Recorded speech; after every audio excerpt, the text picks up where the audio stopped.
Hello, you're watching News9 Live. The BJP released its manifesto in Karnataka for the upcoming elections. It was released by the National President, JP Nadda, in the presence of Karnataka Chief Minister Basavaraj Bommai. The manifesto has stressed on the promulgation of a uniform civil code. The promise in the manifesto has raised several issues, as whether a state alone can pass uniform civil code or not. The manifesto also promised subsidies for BPL families and a slew of other development initiatives for both Bengaluru and also other regions, and designating Bengaluru as the state capital region. If I talk about Abhaya, the social justice for all, we will implement uniform civil code in Karnataka based on the recommendations given by a high-level committee, which is to constitute for this purpose. That we will be providing 3 free cooking gas cylinders to all BPL families annually, 1 each during the months of Yugadi, during Ganesh Chaturthi and Deepavali. The same way, we will set up an Atal Ahar Kendra in every ward of every municipal corporation in the state to provide affordable, quality and healthy food across the state. We will launch the scheme called Poshana, the scheme through which every BPL household will be provided with a ½ liter Nandini milk every day and 5 kg of Sri Anna, which is the Sri Dhanya, along with 5 kg of rice will be provided to all BPL families in the monthly ration kit.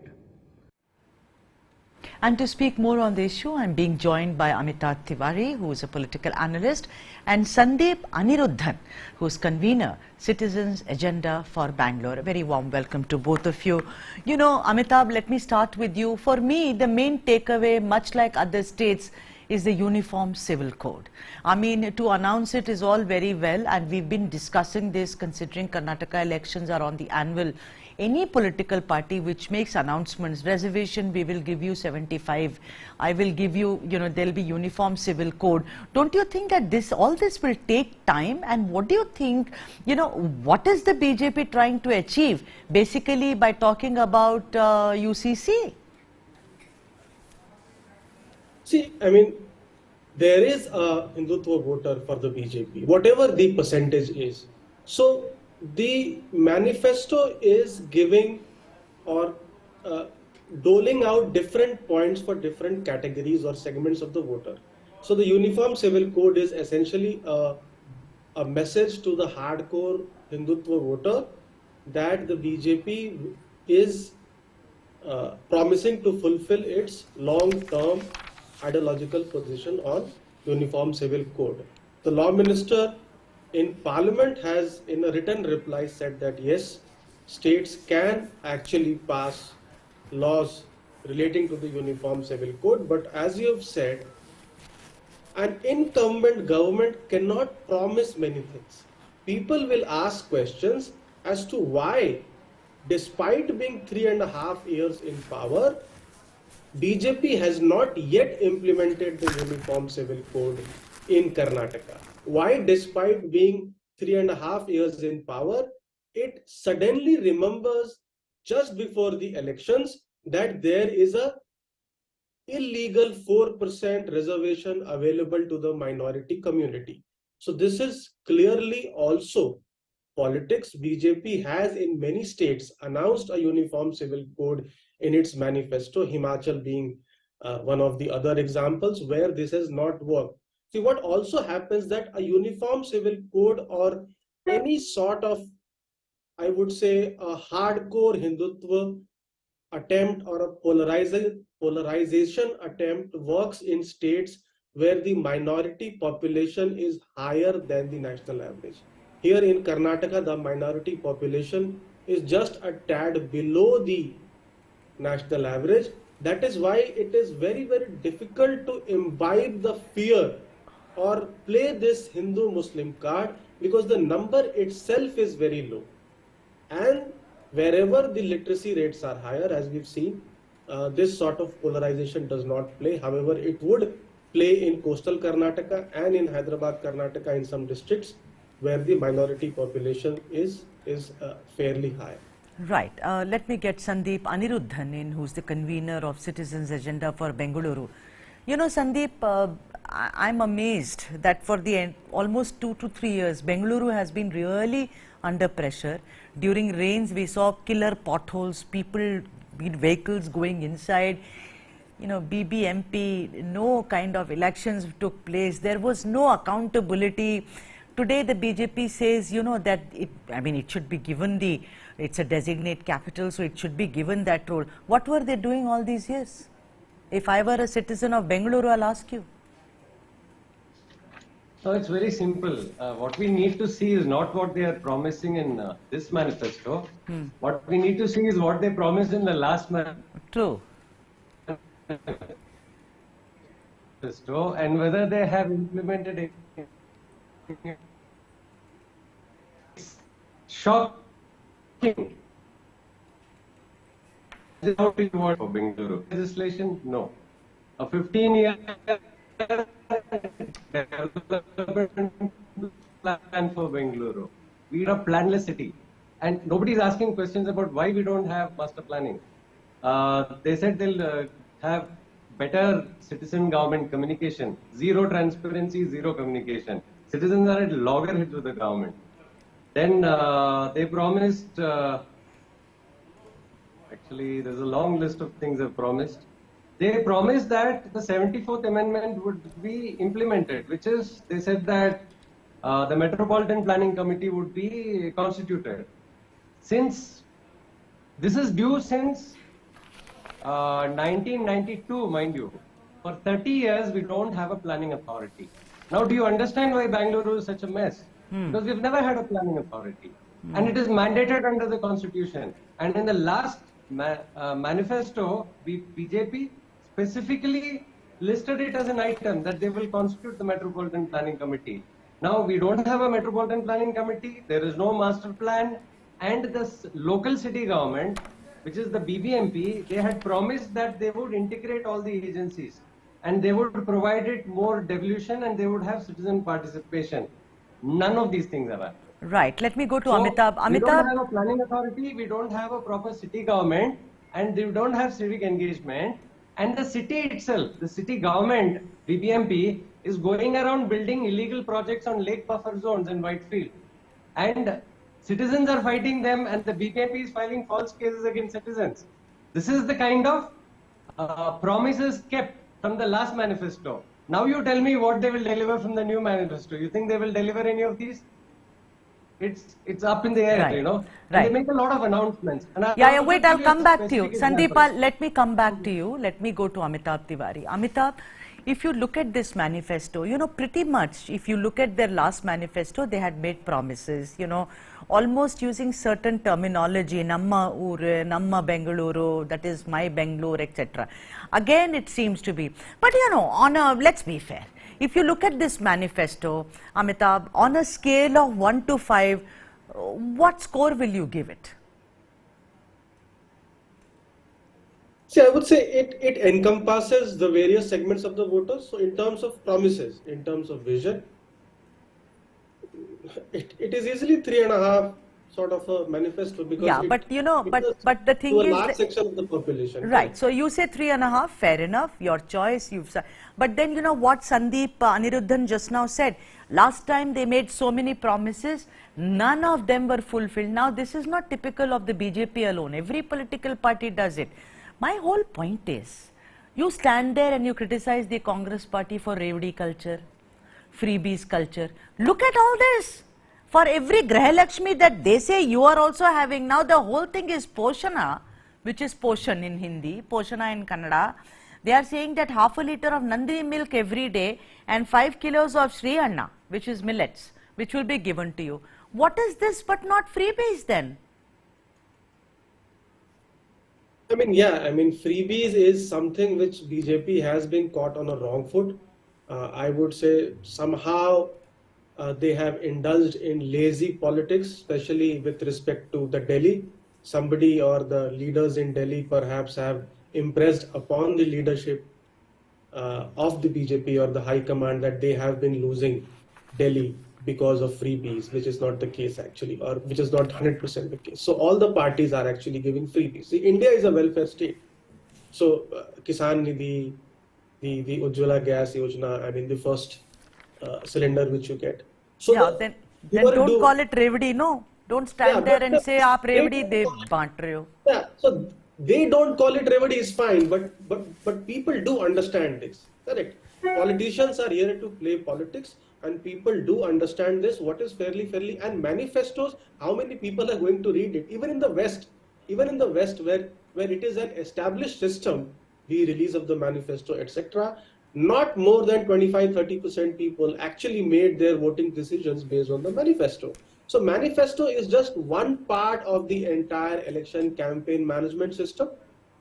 As the other gentleman was saying, the track record of the manifestos, as I also mentioned, it is very important that to realize that people will ask the questions, why has the BJP not delivered on many of these things which it is promising in the last 3.5 years of its rule? Because no government, there is a lot of buzz now around Modi ji holding rallies and may tilt the scale in the favor of the BJP. But if you see the pattern, the Modi factor may not be able to bail out a government, an incumbent government, where it has not performed. The Modi factor normally works where the BJP is in opposition and there is an incumbent to attack on. So this revdi culture, freebies, and since Congress has announced a lot of these things like free ration, free bijli, some allowances to the women and the unemployment, the BJP sort of was on a back foot and had to include some of these things because Congress is copying the AAP model, as you can say. So it is releasing the manifesto on a weekly basis, whereas BJP is releasing the entire manifesto just days before the elections. So in a way, it can be said that it is forced to copy or counter some of the promises which are made by other parties. Right. And we are talking about revdi, we're talking about freebies. Earlier, Prime Minister Modi, while speaking on freebies, had said that the opposition's promises of freebies and appeasement politics is why the states are actually drowning in huge debts. Prime Minister Modi criticized opposition parties for failing to implement central schemes in the states that they were in power. Let's listen in. हमारे देश में कुछ राजनीतिक दलों ने राजनीति को सिर्फ सत्ता और भ्रष्टाचार का साधन बना दिया। इसको हासिल करने के लिए वो साम, दाम, दंड, भेद हर तरह का तरीका अपना रहे हैं। इन राजनीतिक दलों को देश के भविष्य की, आने वाली पीढ़ियों की, मेरे कर्नाटका के बच्चों की, मेरे कर्नाटका के नौजवानों की, मेरे कर्नाटका की नौजवान बेटियों की, उनको कोई चिंता नहीं है। मुफ्त की रेवड़ी की राजनीति की वजह से कई राज्य इतना बेतहासा खर्च अपनी दलगत राजनीति की भलाई के लिए कर रहे हैं, राज्य कर्ज में डूबते चले जा रहे हैं और आने वाली पीढ़ियों का भी वो खा जा रहे हैं। Let me go to our other guest, apart from Amitabh, who's joined us, Sandeep Aniruddhan. Sandeep, this is so, giving half a litre of Nandini to all the families below BPL.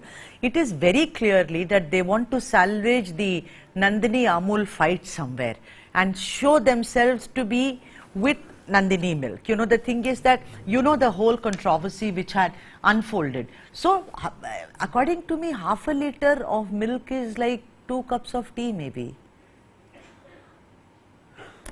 This just amounts to an announcement. I don't think it's beyond that.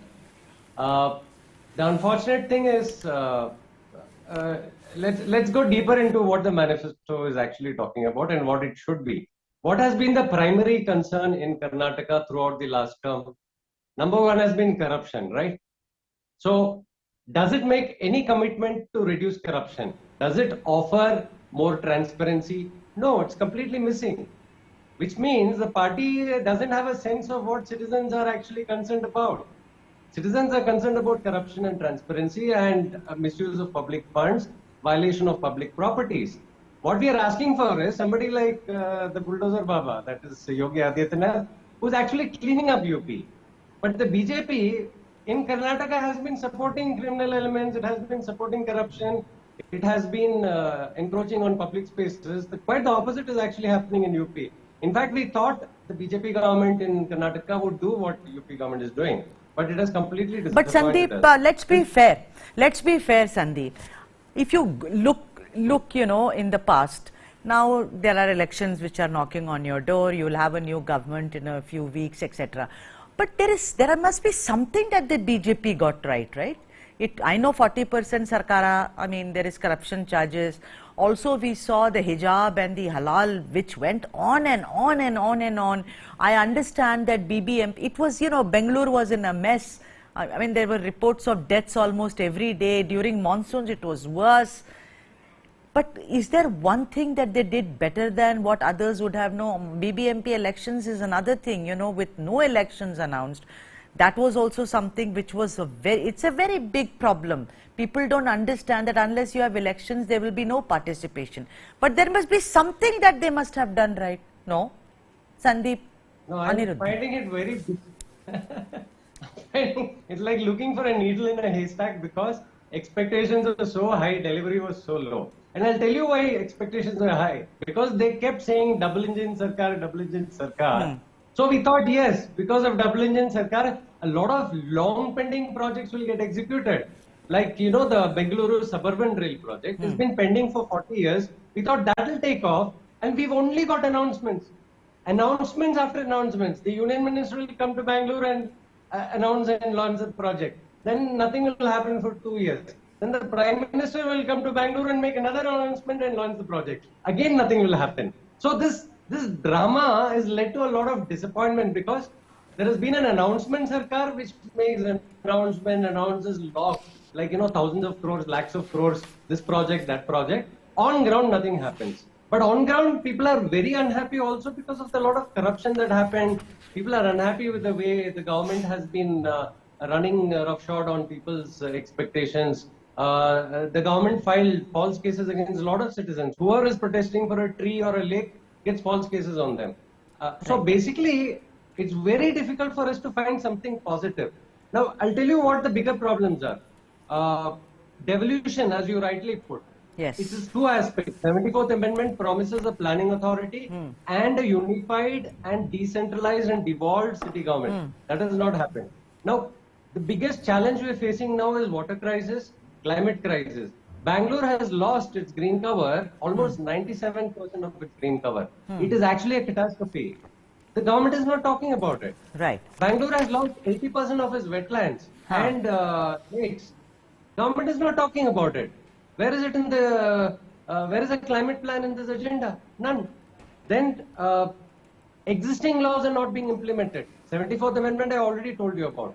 Now the wetland rules under Environment Protection Act 2017 says that the state government has to set up a wetland authority to protect all wetlands, which is marshes, lakes, rivers, ponds, everything.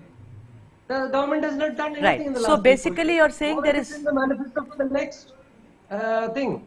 Then again, this double engine Sarkar has only made announcements, no action. And if you see another big accusation that the BJP kept making against others is family, dynasties and all that. True. You look at the tickets that have been distributed. Tickets have been distributed to discredited politicians' spouses, to their brothers, their sisters, uncles, aunties. Now, isn't that Parivarwad? Absolutely, and I'm going to, let me go to, I'll come back to you. Amitabh Tiwari, the thing is that what Prime Minister Modi said, that itni revdi baati gayi ki sara ka sara paisa khatam ho gaya. Now I'll ask you something. What about this manifesto which has been released, jisme you're giving free cylinders, you are giving, you know, millets, you are giving half a liter milk to everyone. Where are they going to get the money from? The state's exchequer is running empty, I say. कहाँ से आएगा? See, ultimately, it's all rhetorical. I mean, in politics, most of the statements which are made by political parties and leaders are rhetorical also. So, one thing that this Revadi debate has done is perhaps it should be thought about that if in the manifesto some freebies are being promised, like half a liter of milk, etc., at least what is the impact? When I say impact in terms of crores of rupees and how it is likely to be funded. This should be made compulsory by the Election Commission. This would increase the transparency, and at least people would know that this money is likely to be spent and this is how it is going to come from. Of course, it is going to put the state under a lot of debt if most of these promises are fulfilled, or there will be a cut down from other important ministries or departments like a health or education, because there is no magic wand with anybody, correct? And as we were discussing earlier, there's a lot of discussion on BJP here. See, BJP here is not a very different party from Congress or JDS. 1/6 of its MLAs were earlier either in Congress or JDS. So it's not a very different party. Its tallest leader has been mired in severe corruption allegations. And I see that the voters of Bengaluru per se, see, urban India is considered as a fortress of BJP. But last time, if the BJP was not able to win Bangalore, or rather Karnataka, was primarily because BJP did not win Bangalore. Yeah, but you know, let me tell you, the difference is that it is also helmed by Modi, by Shah and by Nadda. So that's the difference, you know, that it may have lot of leaders who've jumped from JDS, jumped from Congress, etc. But who, the buck doesn't, you know, the buck stops at a particular 3 people as I see it, and of course several other like Bielsen. But the point is, my 3 takeaways are, you know, one is the uniform civil code. Next is free the temples, maintain temples. For that they are giving around 1,000 crores. And the third is free pilgrimage to places like Kashi and Kedarnath. I mean, these 3 things make you it's very clear that you are eyeing the Hindu vote. Because if someone else did it, they will jump on you and say appeasement. Okay. But here, if this is not appeasement, what else is it? Amitabh Tiwari. See, ultimately Hindutva is the core, you can say the bedrock of BJP support base. And I would say, if you recall the 2013 election when Yedurappa was out, BJP scored 20% vote share.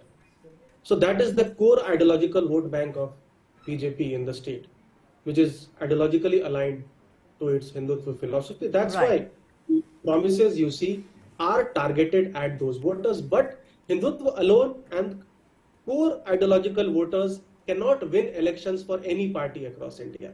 So it is the neutral swing voters who win elections, and this would largely depend upon how on a seat by seat basis the caste dynamics play out and how. So you know, I'm getting a very interesting kind of takeaways from both of you.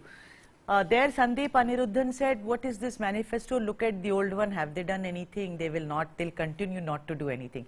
On the other hand, you, Amitabh Tiwari, you gave 3.5 out of 5, which is a good score. But you see, ultimately, A, no one reads the manifesto. B, voting is not done basis this.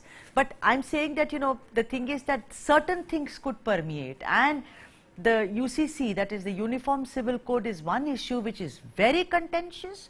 But maybe we'll have to wait and see what it does for the BJP during the Karnataka elections this time. I've completely run out of time. My thanks are due to Amitabh and Sandeep for joining us on this broadcast. Thank you indeed. And for all the other news and analysis, keep watching News9 Live.